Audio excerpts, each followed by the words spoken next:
Hello, everybody, and welcome to the SBL Guru podcast. I've got a very special guest in the studio here today.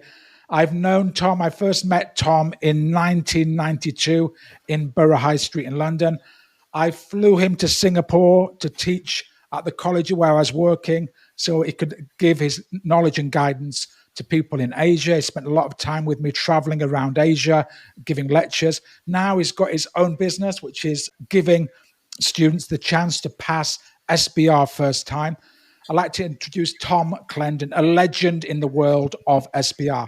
So, Tom, I know on your courses, you do a lot of marking. You know, I know you do a massive amount of marking.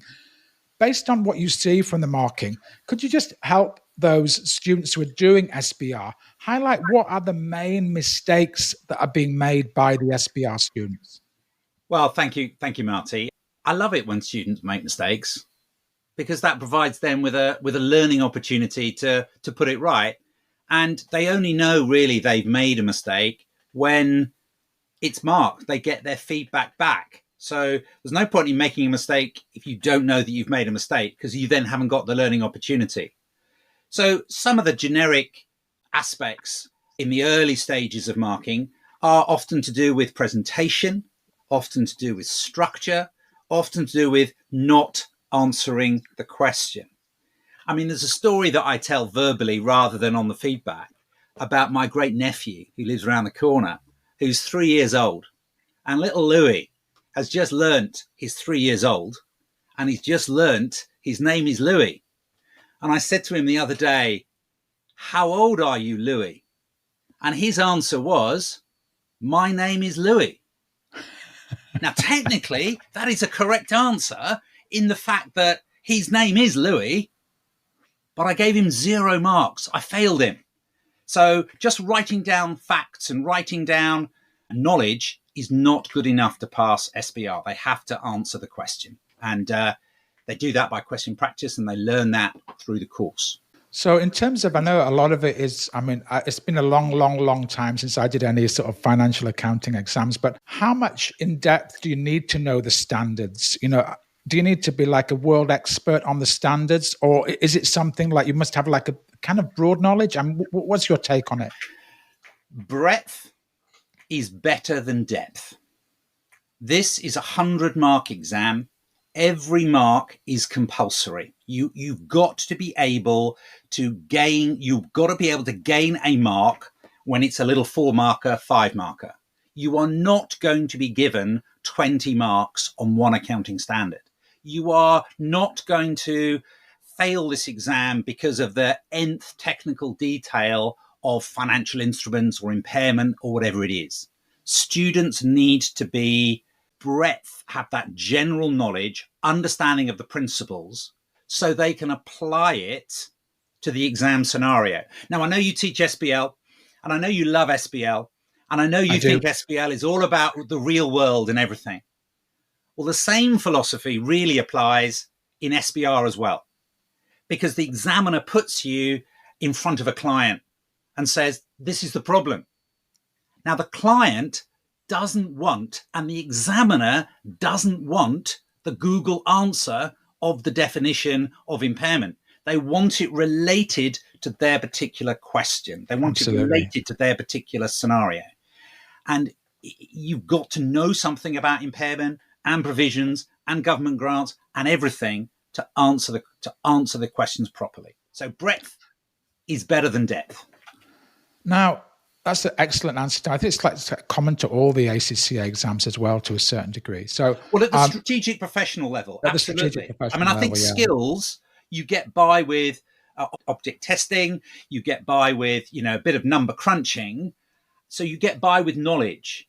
I think at the strategic professional level, you have to think a little bit. You have to apply. You have to be a little bit outside the box. You have to understand that the question you're doing in the exam is different from the previous exam because, you're approaching it from an upside down, inside out angle.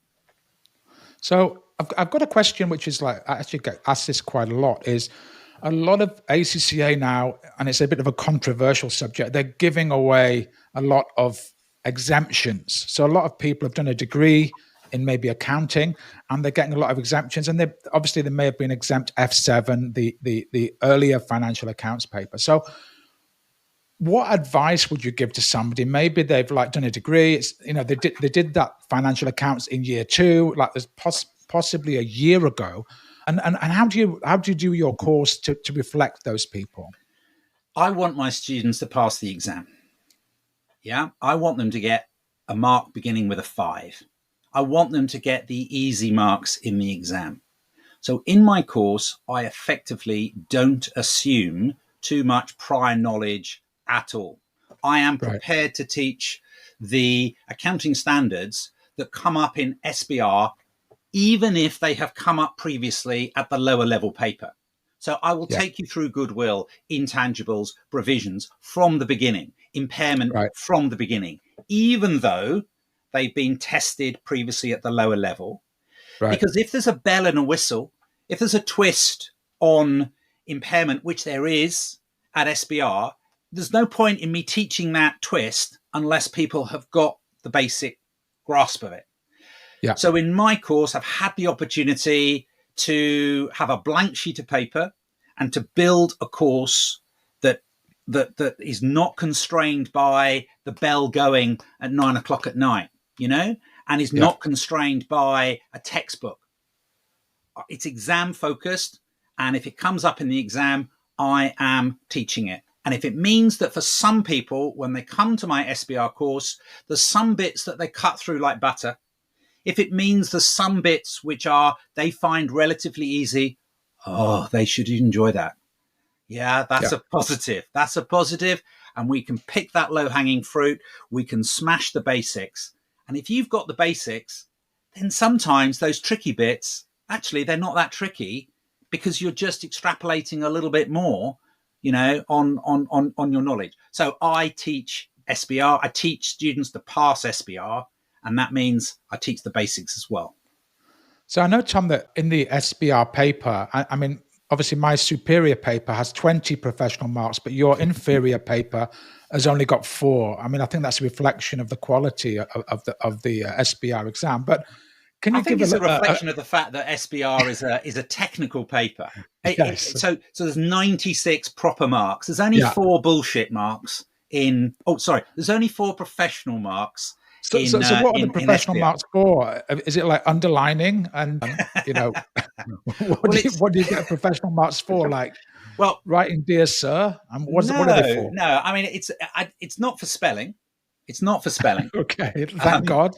Thank God, absolutely. With no spell check on the practice platform, I can't spell to save my life. So in SBR, there are 4 professional marks, 2 in question 2 on the ethics and 2 in question 4 on this sort of investor focus. Generally speaking, those professional marks are given if the answer is complete, if the answer is reflective, if the answer is considered and structured, and specifically on the ethics side of it, if they're linking the case really well to the ethical principles. Okay. There's a little bit of a catchphrase. If you've got a good answer, if you've answered the question properly, you're going to get those professional marks because it looks like something you could hand in at work. But if you've got if you haven't got a conclusion, if it's all a bit of a mess, you're not going to get those professional marks. So the rich get richer and the poor get poorer. Yeah, good answer is more likely to get professional marks. In SBL as well. Very similar. Actually, the marks are not for anything special. They're more for making sure you properly answer every aspect of the question that you were asked. Yeah. So Tom, I know that time management is a big thing for students, and some people suck at time management in the exam. If you've got a student, and this is kind of the final question in the diary of a CEO, there's always a killer final question. So in the exam, let's say, of course, I try to follow the Tom Clendon timing and do everything perfectly and do my minutes per mark. But let's say I've got 20 minutes left. Should I carry on with, thank you for the PQ award. Is that for the lecture of the year? No, the lecture of the year is this one, actually. Okay. This one was for the podcast. Anyway, carry on. Sorry, Marty. I put you Okay. off. We were I talking was about... actually nominated for the podcast of the year, but You were? they gave it to a company called Kaplan. Never heard of them. So if you've got 20 minutes left and you're in the middle of a consolidation, should you try to get every last nuance of mark on the console question because you're pretty good on it, or should you start that final question? What's your guidance for those students who are in that sort of, because not everybody's got perfect timing, right? Not everybody has got perfect timing, and certainly not everybody has got perfect knowledge. I hope the scenario that you were painting there was in a mock examination, because if that scenario is being painted in a real exam, if you're halfway through a question with 20 minutes to go and you've got another whole question to go for, I'm sorry, you've really messed up, right? You've really messed up. There's an absolute golden rule which I'm obsessed with, which is about moving on. Just move on. Perfection is overrated. You've got a 5-mark question. You've written 4 things. That's probably enough. One of them's wrong, but you still get 3 out of 5 to squeeze that last mark out. So you set me up for that question, and the answer is, start the next one, because there is low-hanging fruit at the beginning of the next question, and it's harder when you're squeezing that orange, when you're squeezing that fruit to get the last juice out of it. And if you've got to be marked out of 100, you've got to be marked out of 95 to pass this examination, because it's brutal. Time management is so important. So JMO, just move on, is the kind of thing you've got to remember from this podcast. Just move on. Now, Tom, I know many people know you, but some people may not. How do we find you? How do we find out about your course? I know you have a podcast. I know you have got a YouTube channel.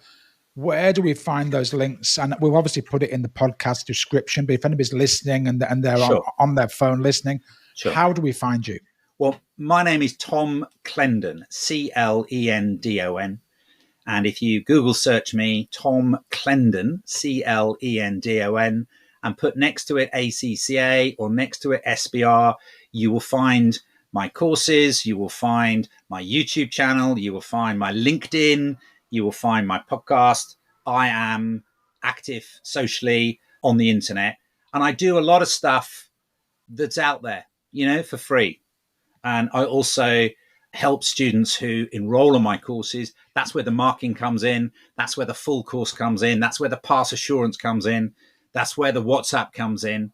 If you want to sign up with me, fantastic. If you just want to listen to my podcast, my YouTube channel, you're welcome. You're welcome. And please spread the word. Yeah, I mean, one thing I would say to all podcasters, and people who do podcasts on YouTube, please like and subscribe. I know it's an often heard phrase, but it massively helps us. We don't charge for our free material, but whatever you're doing, please like and subscribe, because it makes a difference. It makes us more visible, and it allows our free stuff to get to people all over the world. So please like and subscribe to myself, Tom's podcast. Thanks very much, Tom. It's been a really amazing. Me and Tom both work for a company called FME, who provide all the back-end services like the practice platform, and they have just won the online college of the year. So where me and Tom, the college that provides all our back-end services, they've just won the online college of the year. So they're also a PQ award winner. Thanks very much, Tom. All right. Thanks, Marty. Good to chat. If you are taking the SBL exam and you want extra support from me, please get in touch. I'll post a link in the description of this podcast.